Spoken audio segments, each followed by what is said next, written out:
Morning students. Hello students, how are you? I hope you all are fine. Students of 10th standard of English medium, we are going to start our SST chapter 2. तो SST का chapter 2 आज हम start करने जा रहे हैं students. आप लोग attention दीजिए. So name of the chapter is Cultural Heritage of India, यानी अपने भारत की संस्कृति, Traditional Handicraft and Fine Arts. इसके अलावा हाथों से जो हस्तकलाएँ या फाइन आर्ट्स यानी कि मतलब होता है जो भी कलाकृतियाँ होती हैं वो. तो चलिए स्टार्ट करते हैं.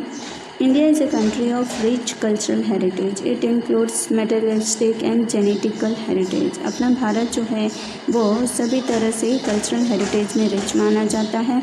अब इसमें it includes materialistic and genetical यानी कि दोनों ही तरह से हस्तकलाओं या हाथों से बनी मेटल की चीज़ें हों चाहे जेन्युइन तरीके से बनी हुई चीज़ें हों, दोनों ही तरीके से वो कलाकृतियों में माहिर है. A child inheritance physical and mental characteristics from the parents by birth is known as genetic inheritance.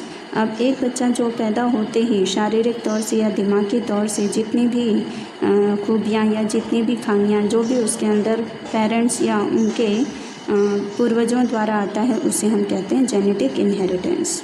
Whereas house, land, estates like properties obtained from the ancestors is called the material heritage. इसके अलावा अब जो चीज़ें जैसे घर, ज़मीन, जायदाद, property किसी भी तरह की हो जाती है जो हमारे बाप दादाओं की पुश्तों की जो कमाया हुआ धन है और वो हमें मिल जाता है उसे कहा जाता है मटेरियल हेरिटेज.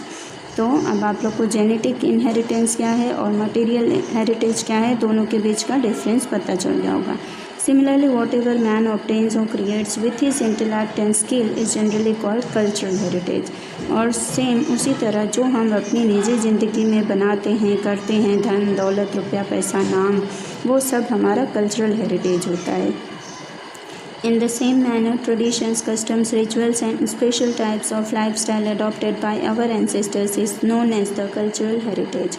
उसी तरह सेम जैसे हमने अपने जो चीज़ें बनाई हैं उसी द्वारा सेम मैनर ट्रेडिशंस कस्टम्स यानी कि जो हम जब से पैदा हुए तब से लेकर हमारे मरने तक के जो हमने रिचुअल्स यानी कि हमने जो कल्चर अपनाया है वही सेम चीज़ें हमारे पूर्वजों द्वारा हमारे पेरेंट्स को मिला है और हमसे हमारे बच्चों तक मिलता है. तो ये सारी चीज़ें भी कल्चरल हेरिटेज कहलाती हैं.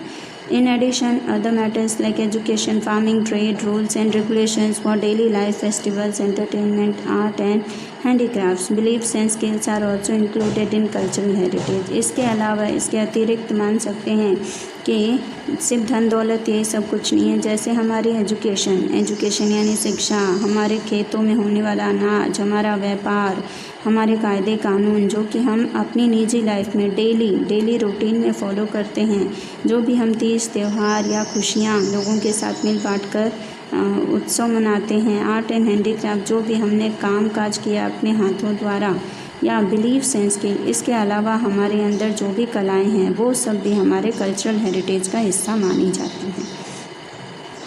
India being an ancient country of the world has its best traditions, social values, dogma, customs and family systems. अब अपना भारत जो है बहुत पुराने देशों में से है वर्ल्ड के, इसीलिए इसमें कई तरह के tradition social values dogma customs and family system follow किए जाते हैं. So it is our duty to preserve our cultural heritage. इसीलिए यह हमारी ड्यूटी है कि हमें अपने कल्चरल हेरिटेज को बचाना है.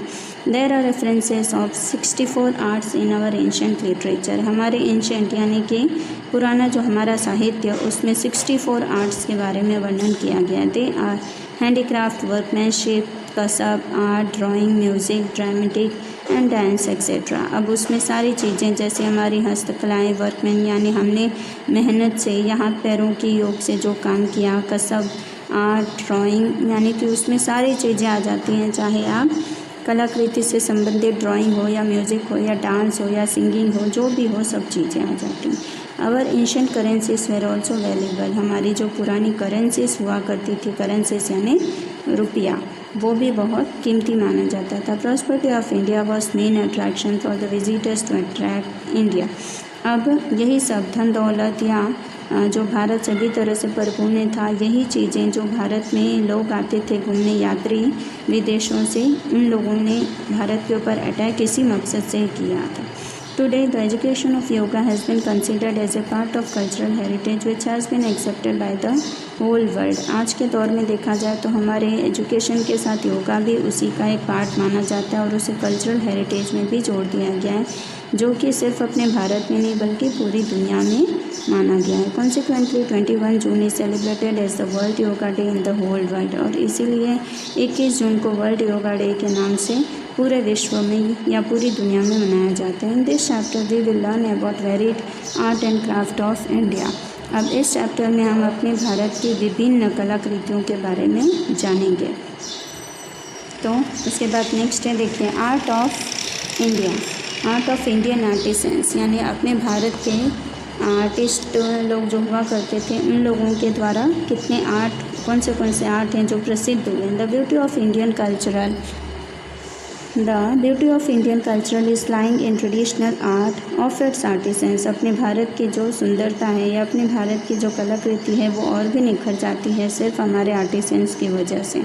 They have skillfully developed a varied lifestyle of people through the remarkable art and handicraft industry. इन लोगों ने अपने भारत की कलाकृति को और निखारने के लिए हस्तकलाओं का उपयोग किया है और हाथों से बनाई हुई ऐसी बहुत सारी रिमार्केबल आर्ट है, यानी देखने लायक ऐसी बहुत सारी कलाकृतियाँ हैं जो कि बड़ी बड़ी इंडस्ट्रीज़ द्वारा लोगों तक पहुँचाई जाती हैं.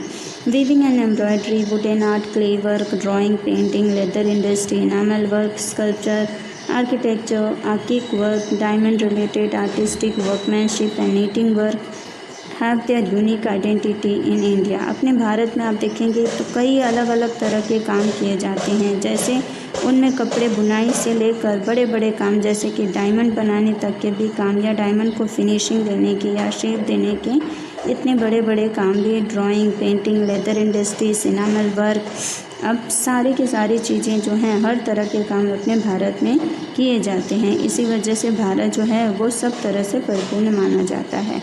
तो अब उसके बारे में एक एक के बारे में अलग अलग से बताया गया है कि क्ले वर्क किस तरह से प्रसिद्ध हुआ है.